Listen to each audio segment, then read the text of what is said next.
और धनतेरस की सबको आज बहुत सारी शुभकामनाएं। दिवाली का त्यौहार आ रहा है तो तहे दिल से सबको इसकी शुभकामनाएं देती हूँ।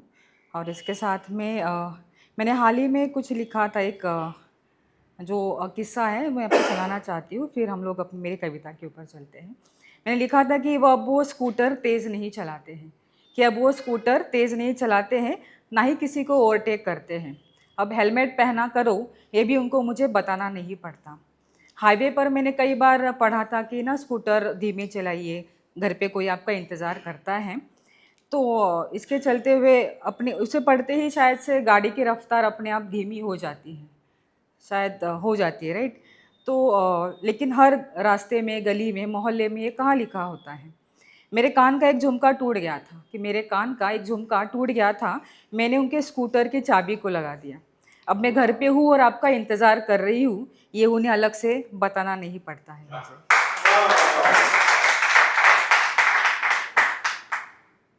एक कविता मैंने लिखी है, मराठी में है। मोस्टली मैंने एक जंजी पेरेंट्स और जंजी बच्चों के लिए मैंने ख़ास तौर पे ये उनके ऊपर जाएगी। अगर आप उस कैटेगरी में आते हो तो ये बेशक ही आपके लिए है। तो मेरी कविता है की आईबाप नावाची नाती आहे तोपर्यंत काळजी करावी। तुमची आई तुम्ही जेव्हा ऑफिसला जाता तेव्हा तुमचा लहान मुलांसारखा डबा अजूनही भरते का? तुम्हाला काय हवंय, काही नको याची काळजी ठेवते का? तुम्हाला तुमच्या आवडीच्या ताटामध्ये जेवायला वाढते का? आणि मग ती त्या ताटामध्ये किंवा लहानशा भांड्यामध्ये, एखादं बशीवजा प्लेटमध्ये किंवा डायरेक्ट कढईमध्येच वाढते का जेवायला स्वतःला? तुम्हाला गरम आणि ताजी पोळी वाढून स्वतःला शिळी पोळी ताटामध्ये वाढून घेते का? कधी म्हणते की आज मला नाही जमत आहे स्वयंपाक करायला, काहीतरी ऑर्डर कर ना आणि खा बरं वेळेवरती.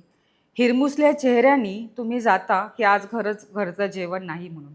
करता मग स्विगी, झोमॅटो, बिर्याणी किंवा दाल खिचडीची ऑर्डर. तुम्ही आईला विचारता का की आज तुला बरं नाही आहे, मग तू आज काय खाणार आहेस?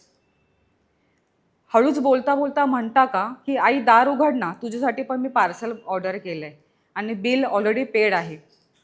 कधी आईला डिनरवरती घेऊन गेल्यात का तुम्ही?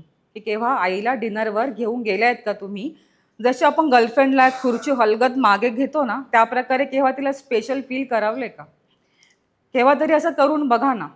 ₹10 एक गुलाब मिळतं. ₹10 गुलाब मिळतं सिग्नलवरती. फार फार ₹100 बुके मिळत असेल. केव्हा घेतलाय का आपण आईसाठी? केव्हा तरी करून बघा हेही. दिसू दे फिल्मी, होऊ दे ₹100 खर्च. लहान मुलांसारखी खुश होईल ती ही माऊली. तुम्ही लहानपणी व्हायचात ना, अगदी तसं.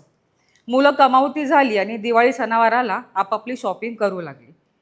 जस्ट चेंज म्हणून आईसाठी तुम्ही एखादी साडी किंवा पर्स घेतली का कधी? बरं शेवटी कधी घेतली आठवून सांगता का? तुमचं डोकं दुखण्याने आईला त्रास होतो. ती बाम सोडून देते तुम्हाला. तुम्हाला झोप येऊपर्यंत तुमच्या उशापाशी थांबते. तुम्ही कधी आईला बाम लावून दिल्यात? ताप असताना गार पाण्याच्या पट्ट्या कधी बदलल्यात? तुम्हाला बरं नसताना आई सिक लीव्ह घेते, की तुम्हाला बरं नसताना आई सिक लीव्ह घेते. तुम्ही केव्हा सिक लीव्ह घेतली आईला बरं नाही म्हणून? जास्त नाही हो, जरासा बाम लावून द्या कपाळाला आणि गरम गरम चहा बनवा. की जास्त नाही, जरासा बाम लावून द्या कपाळाला आणि गरम गरम चहा करा, जसा येईल तसा बनवा. आज चहा साखर जरी कमी पडली ना, तरी त्या माऊलीला गोडच वाटेल. ही आई नावाचं माणूस ना फार लवकर वितळतं, विरघळतं मी तर म्हणते. याला फार काही करायची गरज लागत नाही. फॅमिलीचा ग्रुप केले का तुमच्या आईने तुमच्यासाठी व्हॉट्सॲपवरती? तुम्ही, मुलं, आई असा काही? तिच्या गुड मॉर्निंगच्या मेसेजला तुम्ही केव्हा रिप्लाय करता? की जेव्हा गुड मॉर्निंग तुम्हाला मेसेज करते, तेव्हा तुम्ही तिला केव्हा रिप्लाय करता? आठवते काही? तुमच्या आईने आज डी-पी चेंज केलाय. तिला कधी मेसेज करून म्हणालात का की आई हा डी-पी छान दिसतोय तुझा म्हणून? Maugham you have a great day, love you. तुम्हाला माहिती आहे का, आईसाठी मुलं नेहमी प्रायोरिटीवरती असतात. ती मीटिंगमध्ये जरी असेल ना, जर तुमची आई कमावती असेल, ऑफिसलाच असेल, ती मीटिंगमध्ये जरी असेल तरी मुलांचा फोन आधी घेते.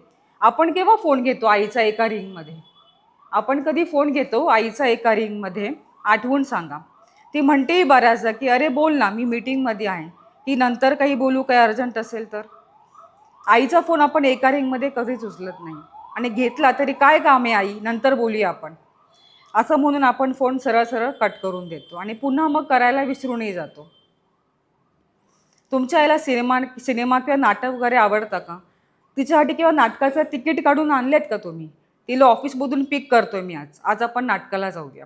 असं गोड सरप्राईज केव्हा दिलंय का? तिच्या वाढदिवसाला तिच्या मैत्रिणीला घरी बोलवून बर्थडेची पार्टी केव्हा दिली आहे का तुम्ही? लहानपणी तुमच्याही करायचे ना बर्थडेची पार्टी सगळ्या मित्रांना बोलवून वगैरे. तुमचा आज वाढदिवस असेल, जेव्हा असेल तेव्हा तुम्ही अजून एक केक आणा. जेव्हा तुमचा वाढदिवस असेल ना, त्या दिवशी तुम्ही एक एक्स्ट्रा केक आणा. तुमची आई विचारेल, की "अरे, अजून एक एक्स्ट्रा केक का आणलायस?" म्हणून तू. तिला म्हणावं, की "आज तुझा पण वाढदिवस आहे." ती म्हणेल, की "नाही, माझा आज वाढदिवस नाही आहे." तर म्हणा, "जेव्हा जन्म झाला होता ना माझा, त्याच दिवशी तुझा पण जन्म झाला होता." की जेव्हा जन्म झाला होता माझा, तेव्हा तुझा पण जन्म झाला होता. यावर मी लिहिलं होते, की जेव्हा तिचा जन्म झाला त्या दिवशी माझा पुनर्जन्म झाला होता. तर हे प्रत्येकाला लागू पडतं, की ज्या वेळेला आपला जन्म झालेला असतो, तेव्हा आपल्या आईचा जन्म झालेला असतो आणि जेव्हा आपल्या मुलांचा जन्म झाला, तेव्हा त्या दिवशी आपलाही जन्म झालेला असतो. पण मुलं आपापल्या एका वेगळ्या विश्वामध्ये एवढे बिझी असतात, की ते आई-वडिलांना विसरून एक वेगळ्या कोशामध्ये गुंतलेली असतात. तर त्यावर मी कविता लिहिली होती. धन्यवाद.